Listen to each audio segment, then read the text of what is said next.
কয়েকজন সাহাবীর জীবনী শুনাই। আবু মাহজুরা রাদিয়াল্লাহু তাআলা আনহু, মক্কার মুয়াজ্জিন, আগে ছিল মুশরিক, পরে হয়েছে মুমিন। উনি কিভাবে মুমিন হইলেন এই ঘটনাটা একটু আপনাদের শোনাতে চাই। তা আপনাদের তো সময় নাই হাতে, হ্যাঁ সময় আছে? আবু মাহজুরা রাদিয়াল্লাহু তাআলা আনহু কিভাবে মুসলিম হলেন আওয়াজ করে শুনেন। হুনাইনের যুদ্ধ ৮ম হিজরি, বিষ্ণু ঈসা ইসলাম হুনাইনের যুদ্ধ শেষে ফিরতেছেন। পথিমধ্যে বেলাল রাদিয়াল্লাহু তাআলা আনহু হুনাইনের যুদ্ধে ৮ম হিজরি। কত হিজরি সবাই বলেন না একটু, কত হিজরি? ৮ম হিজরিতে হুনাইনের যুদ্ধে রাসূল সাল্লাল্লাহু আলাইহি ওয়াসাল্লাম ফিরে আসতেছেন মদিনায়। পথিমধ্যে বেলাল রাদিয়াল্লাহু তাআলা আনহু আজান দিচ্ছেন। কি দিচ্ছেন? তো পাশে ছিল মুশরিকদের একটা পল্লী, কিছু মুশরিক তরুণ, কিছু অমুসলিম কিশোর, তারা আজানকে ব্যঙ্গ করতেছে। আমাদের বাংলায় মুখ ভেঙ্গানো বলে আর কি। বেলাল রাদিয়াল্লাহু তাআলা আনহু আজান দিচ্ছেন, ওই বাচ্চাগুলো মুশরিক, তো ওরা আজানকে ব্যঙ্গ করতেছে, বিকৃতি করে ওরাও আজান দিচ্ছে। উদ্দেশ্য হচ্ছে আজানকে নিয়ে ঠাট্টা করা। উদ্দেশ্য কি? ঠাট্টা করা। ব্যাপারটা মনে কষ্ট পাওয়ার মতো ব্যাপার না? কিন্তু বিশ্বনবী ওইখানে দেখেন কি খুঁজলেন। বিশ্বনবী খেয়াল করলেন অমুসলিম কিশোরদের মধ্য থেকে একটা কিশোরের গলাটা বড় দরাজ গলা, কণ্ঠটা বড় সুন্দর। খেয়াল করে দেখলেন যে কিছু কিশোর বেলালের আজানকে ব্যঙ্গ করে, বিকৃতি করে, কিন্তু একজনের কণ্ঠ দেখতে পাচ্ছেন না এত দূরে, কিন্তু কণ্ঠটা বড় সুন্দর, দরাজ গলা। বিশ্বনবী সাহাবীদেরকে বললেন, ধরো এগুলারে, ধরো। সবগুলারে ধরে বিশ্বনবী সামনে আনা হলো। ওরা হাঁটু গেড়ে বসলো। বিশ্বনবী বললেন, তোমাদের মধ্যে কে যেন ব্যঙ্গ করে আজান দিচ্ছিল, তার গলাটা বড় উঁচু, গলার বেসটা বড় মজবুত, মেলোডিয়াস, সুমধুর কণ্ঠ। কে?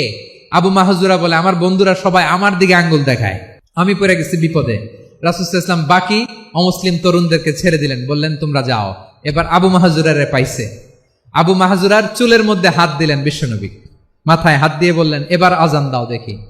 আবু মাহজুরা বলে, আমি তো আজান দিতে জানি না, কারণ আমি তো বেলালেরটা শুইনা দিছি, আমার তো মুখস্থ নাই, আমি তো আজান দিতে জানি না। বিষ্ণু বললেন, জানো না? তাহলে আসো, আমি তোমারে শিখাই দেই। সুবহানাল্লাহ পড়েন। আবু মাহজুরা হাঁটু গেড়ে বসে, বিশ্বনবীর মোবারক হাত আবু মাহজুরার চুলের মধ্যে।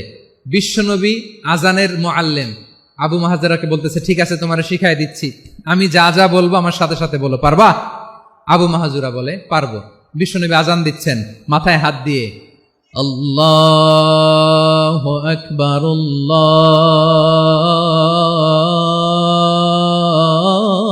আল্লাহু আকবার।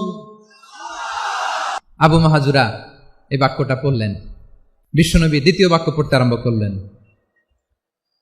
আল্লাহু আকবার, আল্লাহু আকবার। আবু মাহজুরা এই বাক্যটাও বললেন। বিশ্বনবী আবু মাহজুরার মাথার মধ্যে হাত দিয়ে তৃতীয় বাক্য বললেন,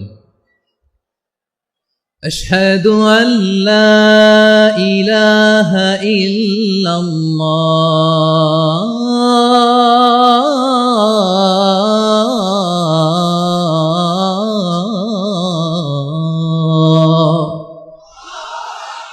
আবু মাহজুরা তৃতীয় বাক্য পড়লেন। বিশ্বনবী একটা বাক্য পরে আবু মাহজুরা পরে, বিশ্বনবী পরে আবু মাহজুরা পরে। আবু মাহজুরা কিন্তু অমুসলিম, মুশরিক। আবু মাহজুরা বলে, এক একটা বাক্য পড়ি আমার কলিজাটা গলে ঠান্ডা হয়ে যায়। এতদিন মোহাম্মদকে গালি দিতাম, এখন মোহাম্মদ আমার মাথায় যখন হাত রাখছে আমার সারা শরীর ঠান্ডা হয়ে গেছে। বিশ্বনবী আজান শিখাচ্ছেন, একটা একটা বাক্য পড়ে আবু মাহজুরাও পড়ে, বিশ্বনবী পড়ে, আবু মাহজুরাও পড়ে। পুরো বাক্যগুলো যখন শেষ, আজান শেষ, আবু মাহজুরাও যখন পুরো আজান পড়লেন, আবু মাহজুরা বললেন, এতদিন মোহাম্মদের চেহারা দেখলে আমার ঘৃণা লাগতো, আজ থেকে মোহাম্মদের চেহারার চেয়ে প্রিয় চেহারা আমার কাছে নাই। আবু মাহজুরা বললেন, ও মুহাম্মদ, আজানের বাক্য তো আপনি আমারে শেখালেন, এখানেই শেষ করবেন না, আপনি আমারে পড়ায় দেন, লা ইলাহা ইল্লাল্লাহু মুহাম্মাদুর রাসূলুল্লাহ সাল্লাল্লাহু আলাইহি ওয়াসাল্লাম। বিশ্বনবীর সাথে দাঁড়িয়ে উনি শাহাদা পড়ে মুসলমান হয়ে গেলেন। এবার আবু মাহাজুরা বলে, ইয়া রাসূলুল্লাহ, ইয়া হাবিবাল্লাহ, আমি মুমিন হয়েছি, মুসলমান হয়েছি, আপনার কাছ থেকে আজান শিখার সৌভাগ্য আমি লাভ করেছি গো নবী। আমার কণ্ঠের বড় তারিফ করেছেন আপনি, আমার আজানকে আপনি পছন্দ করেছেন। একটা জিনিস আপনার কাছে চাই, আপনি আমাকে মক্কার মসজিদুল হারামের মুয়াজ্জিন হিসেবে অ্যাপয়েন্ট করে দেন। বিষ্ণু ঈসা ইসলাম বললেন, যাও আবু মাহজুরা, আমি তোমাকে পৃথিবীর শ্রেষ্ঠতম মসজিদ মক্কার মসজিদুল হারামের মুয়াজ্জিন হিসেবে অ্যাপয়েন্ট করে দিলেন। দেখছেন কিভাবে ট্যালেন্ট হান্টিং করতে হয়, কিভাবে হিউম্যান রিসোর্স মানব সম্পদকে ব্যবহার করতে হয়। আসছিল আজানকে ভেঙ্গাইতে, আসছিল কেন? আজানকে ব্যঙ্গ করার জন্য, বিকৃত করার জন্য। আজানকে বিকৃত করতে যে ইসলামের সবচেয়ে শ্রেষ্ঠ মসজিদের মুয়াজ্জিন হয়ে গেল। পড়েন সুবহানাল্লাহ। হযরত আবু মাহজুরা রাদিয়াল্লাহু তাআলা আনহু ওনার এই সুললিত কণ্ঠ ব্যবহার করে মসজিদুল হারামে এত সুন্দর করে আল্লাহু আকবার বলে আজান দিতেন, মানুষগুলোর, মুসল্লিগুলোর, মক্কাবাসীর হৃদয়কে তিনি বিগলিত করে দিতেন। মানুষের হৃদয়কে ঠান্ডা হয়ে যেত। শুধু এখানেই শেষ না আমার ভাইয়েরা। বিশ্বনবী যখন সাইয়েদনা আবু মাহজুরা রাদিয়াল্লাহু তাআলা আনহুকে আজান শিখাচ্ছিলেন, বলেন তো বিশ্বনবীর হাতটা কোথায় ছিল? আবু মাহজুরার মাথার সামনে, এই চুলের উপরে ছিল। আবু মাহজুরা ওই স্মৃতিটাকে ধারণ করবার জন্য, ওই স্মৃতিকে বহন করার জন্য বিশ্বনবীর মোবারক হাত আবু মাহজুরার কপালের চুলের যেই জায়গায় লেগেছে, মৃত্যুর আগের দিন পর্যন্ত আবু মাহজুরা মাথার ওই চুলে কোনোদিন ছুরি আর কামার লাগায় নাই, সেখানে কেচি লাগায় নাই, চুলের মধ্যে খুর লাগায় নাই।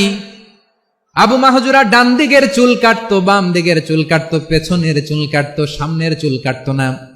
আবু মাহজুরা রাদিয়াল্লাহু তাআলা আনহুর সামনের চুলগুলো বড় হতে হতে যখন এত বড় হয়ে যায়, তিনি চুলগুলো পেঁচিয়ে মাথার মধ্যে রাখতেন। তারপরে তিনি পাগড়ি পরতেন। সবাই জিজ্ঞেস করতো, আবু মাহজুরা, এটা আবার কেমন স্টাইল? দেখতে তোমার কি বিদঘুটে লাগে? কেমন অড লাগে? কেমন খারাপ দেখা যায়? মক্কায় এমন কোন মানুষ তো দেখি নাই, ডানে চুল কাটে, বায়ে চুল কাটে, পেছনে চুল কাটে, সামনে কাটে না। ওরে আবু মাহজুরা, কেমন দেখা যায় তোমারে? তুমি সামনের চুল কাটো না কেন? আবু মাহজুরা বলে, আমি হাঁটু গেড়ে পেয়ারা নবীর সামনে বসেছিলাম, আমার এই মাথার চুলের মধ্যে মুবারক হাত লাগিয়ে বিশ্বনবী নিজে আমাকে আজানের প্রতিটা বাক্য শিক্ষা দিয়েছেন। বিশ্বনবীর মোবারক হাত, পবিত্র হাত আমার মাথার চুলের যেই জায়গায় লেগেছে, আমি চাই ওই চুলগুলা নিয়ে আমি আমার কবরের ভিতরে যাব। সাইয়েদনা আবু মাহজুরা রাদিয়াল্লাহু তাআলা আনহু ইন্তেকালের আগের পর্যন্ত মাথার সামনের চুলগুলা কাটে নাই। মাথার সামনের চুল তিনি কাটেন নাই। সুবহানাল্লাহ বিহামদি। কেমন ভালোবাসতেন বিশ্বনবী সাহাবীদেরকে, সাহাবারা কেমন ভালোবাসতেন বিশ্বনবীকে। সামনের চুলগুলো বড় হতে হতে এত বড় ছিল, পেঁচিয়ে রেখে পাগড়ি পরতেন, কাটতেন না। নবীর হাত লেগেছিল। সুবহানাল্লাহ পড়েন। তাহলে what is the lesson? Moral of the story কি? মোরাল অফ দ্য স্টোরি হচ্ছে, আসছিল আজানকে ব্যঙ্গ করার জন্য, বিকৃত করার জন্য, হয়ে গেল মসজিদুল হারামের মুয়াজ্জিন। দেখেন বিশ্বনবী একটা খারাপ সিচুয়েশনের মধ্যে থেকে কি ভালো জিনিস বের করে আনলেন। আমি যে শুরুতে বলেছি কিভাবে তিনি হিউম্যান রিসোর্সকে ডেভেলপ করেছেন, ম্যানেজ করেছেন। তিনি যে চৌকস ট্যালেন্ট হান্টার ছিল, দেখেন সবার মধ্যে থেকে এর বাছাই করে মুয়াজ্জিন বানাই দিয়েছেন। সুবহানাল্লাহ পড়েন। তার মানে এই না সবাইরে ধরে ধরে উনি মুয়াজ্জিন বানাইছেন। যার যেই ট্যালেন্ট আছে তাকে ওই কাজে অ্যাসাইন করেছেন। যার যেই প্রতিভা আছে তার প্রতিভাকে ইসলামের কাজে লাগিয়েছেন। সুবহানাল্লাহ পড়েন।